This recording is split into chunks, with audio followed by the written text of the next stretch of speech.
আর একটা দোয়া শেখায় দেই, ইনশাআল্লাহ এই দোয়া করলে রিজিক তো বাড়বেই ইনশাআল্লাহ, আপনার যত ঋণ আছে ইনশাআল্লাহ আল্লাহ পাক শোধ করে দিবে। বিশ্বাস করলেন না? এই দোয়া শিখাই দিচ্ছি, এই জন্য আমাকে হাদিয়া দেওয়া দরকার, স্পেশালি আমাকে এখন হাদিয়া দেওয়া দরকার। একটা গুরুত্বপূর্ণ দোয়া শিখাই দিচ্ছি। আলী রাদিয়াল্লাহু আনহু বলেছেন, কোনো ব্যক্তির যদি পাহাড়ের সমানও ঋণ থাকে, এই দোয়া যদি আমল করে আল্লাহ পাক ওই ঋণও শোধ করে দিবেন ইনশাআল্লাহ। আর ঋণ কেমন জানেন? ওই যে এখন মানুষ ঋণ নিচ্ছে 1 কোটি টাকা ব্যাংক থেকে, 2 কোটি টাকা ব্যাংক থেকে, হ্যাঁ, কত বছর, 10 বছরের জন্য, 20 বছরের জন্য বাড়ি করছে, তাই না? তার ধারণা এমন যে সে মারা গেলে তার ঋণটা কেউ না কেউ শোধ করে দিবেই দিবে, তাই তো? আর আল্লাহর রসুল কি বলছেন দেখেন, একজন মারা গেছেন, নবী সাল্লাল্লাহু আলাইহি ওয়াসাল্লামের সময়ে একজন মারা গেছেন। তো নবী করিম সাল্লাল্লাহু আলাইহি ওয়াসাল্লাম বলছেন, এই ব্যক্তির কি কোনো ঋণ আছে?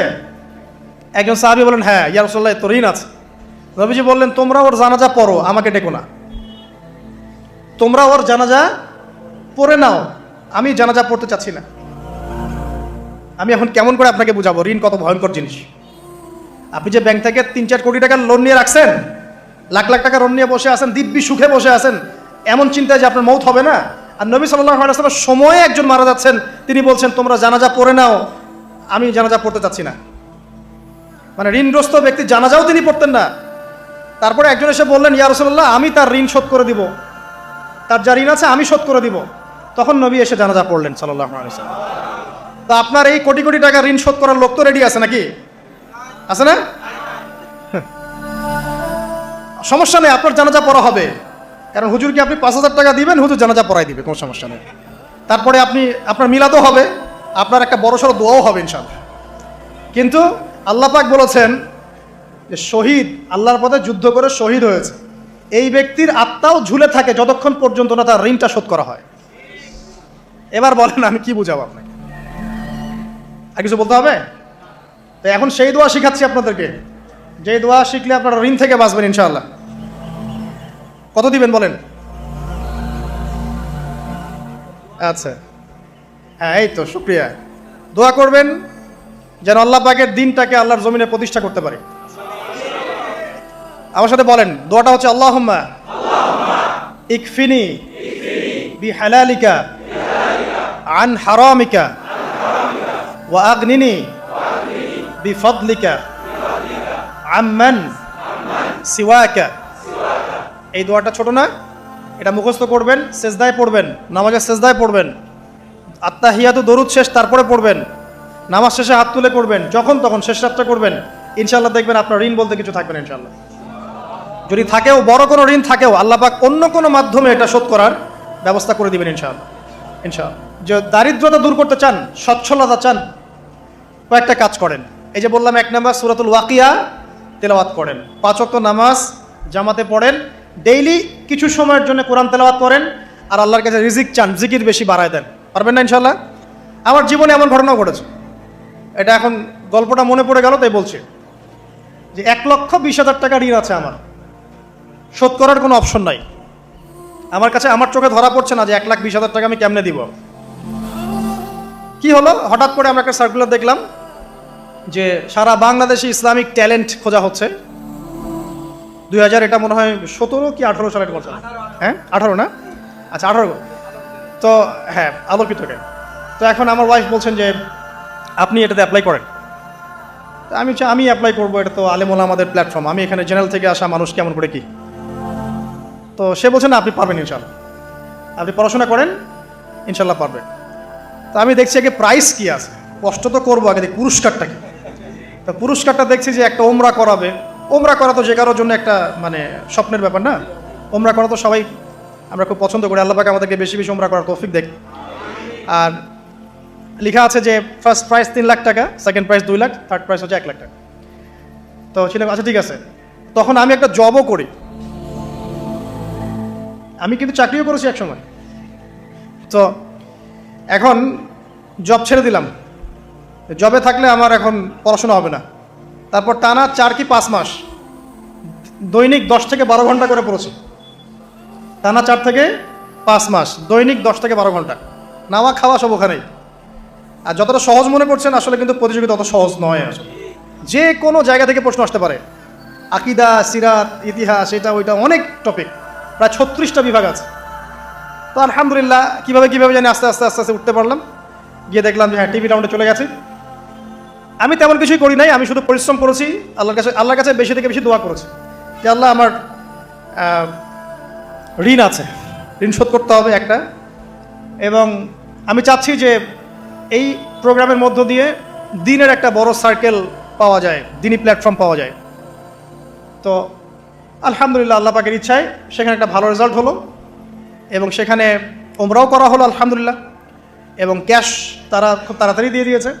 আমি পুরো ক্যাশটা আগে পেয়েই আগে ঋণটা শোধ। এখন এই সময় কিন্তু আমি দোয়াটা করেছি, আল্লাহুম্মা কফিনি বিহালালিকা আন হারামিক ওয়া আগনিনি বিফাদলিকা আম্মান সিওয়াক। দেখেন, আমি কিন্তু জানতামও না এমন কোনো প্রতিযোগিতা হবে, আমি সেখানে পার্টিসিপেট করব, ওই ওসিলায় ওমরা করব, ওই ওসিলায় আবার ঋণও শোধ হবে, আমার কিন্তু মাথায় ছিল না। এটাই হচ্ছে আল্লাহ পাকের সেই আয়াত, ওয়া মান ইয়াত্তাকিল্লাহ ইয়াজআল লাহু মাখরাজা। আল্লাহ পাককে যে ভয় করবে আল্লাহ পাক তার জন্য রাস্তা খুলে দিবেন ইনশাআল্লাহ। ওয়া ইয়ারযুকুহু মিন হাইসু লা ইয়াহতাসিব, এবং এমন উৎস থেকে আল্লাহ পাক রিজিক দিবেন যেটা সে কল্পনাও করতে পারে না। এটা আল্লাহ পাক তাওয়াক্কুল রাখেন। জাস্ট ওই ইসমাঈল আলাইহিস সালামের মায়ের মতো হাজরা আলাইহিস সালাম ইব্রাহিম আলাইহিস সালামকে বলছেন, আপনি আমাকে এখানে ছেড়ে যাচ্ছেন কি জন্যে? ইব্রাহিম বলছেন আল্লাহর আদেশে। তখন তিনি বলছেন তাহলে আল্লাহ আমাকে ফেলে দিবেন না ইনশাআল্লাহ। সেই মায়ের গর্ভ থেকে ইসমাইলের মতো সন্তানের জন্ম হলো, যেই সন্তানকে বাবা বলছে যে আমি তোমাকে জবাই করছি, স্বপ্নে দেখেছি, ফানজুর মাদা তারা, তোমার রায় কি? সে বলছে ইয়া আবাতি ফাআল মা তুমার, আপনাকে যে আদেশ করা হয়েছে আপনি সেটাই করেন। সাতাজিদুনি ইনশাআল্লাহু মিনাস সাবিরিন, ইনশাআল্লাহ আপনি আমাকে ধৈর্যশীল পাবেন। দেখেন কোন মায়ের গর্ভ থেকে কোন সন্তান। তাকে কি বাবা মানুষ করেছিলেন? না, তাকে তার মা মানুষ করেছেন। তো ওই রকম তাওয়াক্কুলকারিনী হাজরা আলাইহিস সালামের মতো মা যদি ঘরে ঘরে থাকে, বোন আর স্ত্রী ঘরে ঘরে থাকে, তখন ইসমাইলি প্রজন্ম আসবে ইনশাআল্লাহ। আর আমাদের মতো এই যে এখন দেখছেন না কি হচ্ছে, মারামারি, কাপড় খোলা, কাপড় ছোট, ব্লাউজ সারাসারি, কি চলছে মাশাআল্লাহ। মানে কি যে চলছে ভাই জগতে এখন, বলতেও গা গিনগিন করে, ভাবতেও গা গিনগিন করে।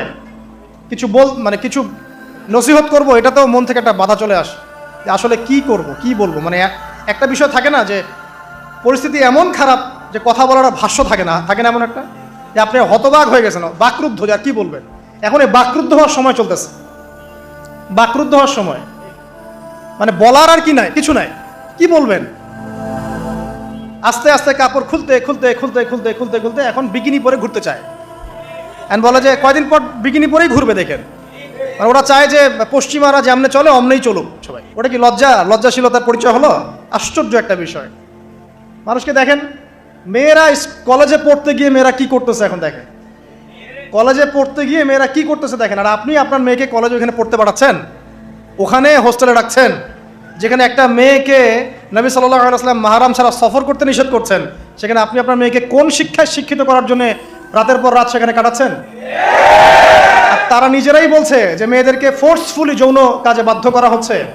মানে ইজ্জত চলে যায়, যাক ভাই আমার সার্টিফিকেট চাই বিষয়টার, নাকি ইজ্জত যাক, কতজন আমার সাথে কি করে করুক, বাট আমার একটা সার্টিফিকেট চাই, একটা অনার্সের একটা মাস্টার্সের সার্টিফিকেট চাই। এটা দিয়ে আমি বিসিএস ক্যাডার হব, এটা দিয়ে আমি প্রাইমারি স্কুলের টিচার হব, এটা দিয়ে আমি জাতি গঠন করবো, নাকি?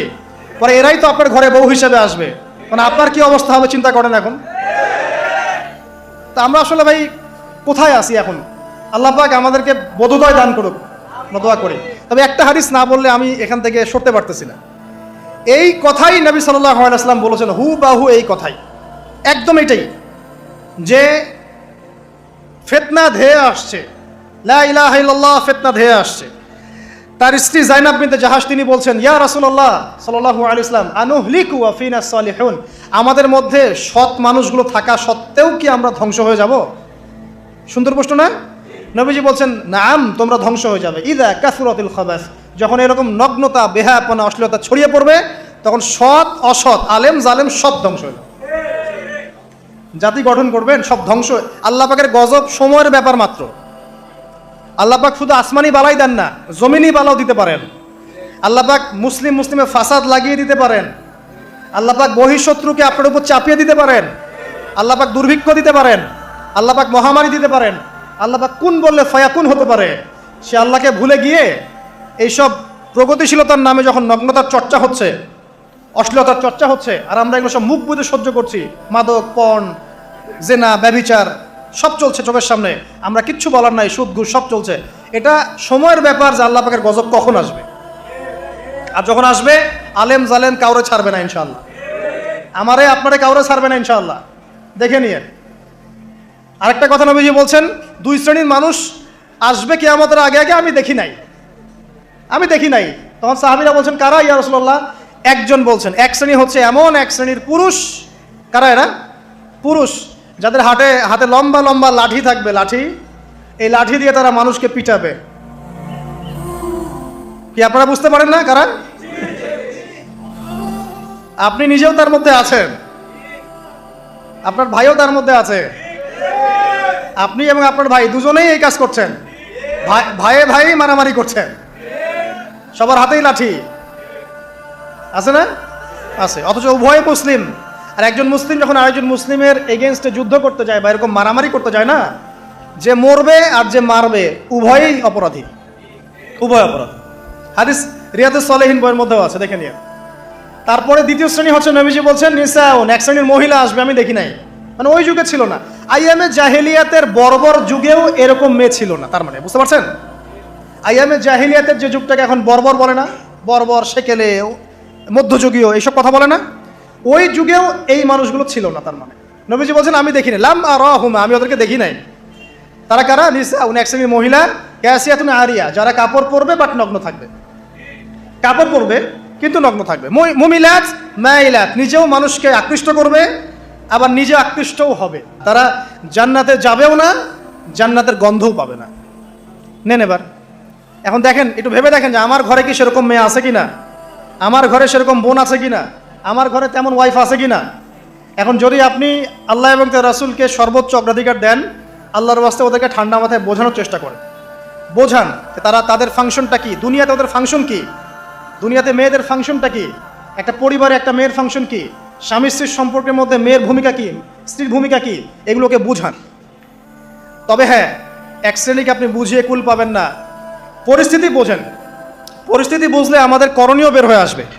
করণীয় আমি অনেক দিন বলেছি, জ্ঞান অর্জনের কোনো বিকল্প নাই, জ্ঞান অনুযায়ী আমলের কোনো বিকল্প নাই, আদর্শ পরিবার গড়ার কোনো বিকল্প নাই, পরিবারে মেয়েদেরকে পর্দায় রাখার কোনো বিকল্প আছে? নাই। এমনকি আমাদের ছোট ছোট ছেলে মেয়ে যারা এখন জন্ম নিয়েছে, এদেরকেও ছোটবেলা থেকেই ইসলামের অনুশাসন দিতে হবে, না হলে বড় হয়ে বিগড়ে যাবে। এরা বিগড়াবে না? চতুর্দিকে ফিতনা, এরা তো বিগড়ে যাবেই। হালাল রিজিকের কোনো বিকল্প নাই, দ্বীনের জ্ঞান অর্জন করে দ্বীনি মানুষদের সাথে থাকার কোনো বিকল্প নাই। একা একা থাকতে যাবেন না, দ্বীনের বুঝ আছে এমন মানুষদের সাথে থাকবেন, একসাথে থাকবেন, যেখানেই থাকেন, যে নামেই হোক একসাথে থাকেন, যে নামেই হোক।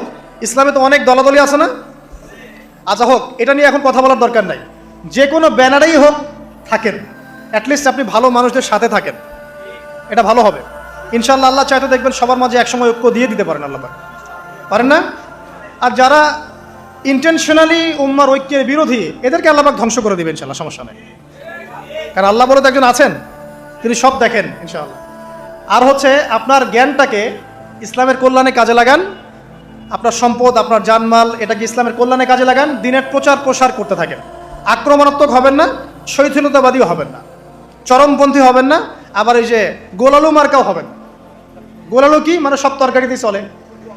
যখন দেখবে যে একটা বিষয় আসছে, আস্তে করে পাশ কেটে এমন একটা বিষয় নিয়ে কথা বলা শুরু করবে যেটার সাথে এখনকার বিষয়ের কোনো সম্পর্ক নেই। দেখবেন যে পুরো বিশ্বে একটা বিষয় চলছে, দেশে একটা বিষয় নিয়ে গরম, তখন দেখবেন কথা হচ্ছে মেয়েরা নেল পালিশ দিতে পারবে কিনা। আরে সুশ্রী মার্কা ইসলাম নিয়ে চলার দরকার নেই। যখন যেটা সামনে আসবে এটা ফেস করতে হবে, এবং সেটা চরম পন্থায় না, আক্রমণাত্মকভাবে না, মানুষকে হিকমার সাথে, নসিহতের সাথে ঠান্ডা মাথায় যুক্তি প্রমাণ দিয়ে বুঝাতে হবে। এরপর যারা বুঝবে আলহামদুলিল্লাহ, যারা বুঝবে না এদের দায়িত্ব কারো হাতে? আল্লাহর হাতে। আল্লাহ পাক হয় গজবে শেষ করবেন, না হলে আল্লাহ পাক চাইলে হেদায়েতও দিতে পারে, এটা আল্লাহ পাকের ইখতিয়ার।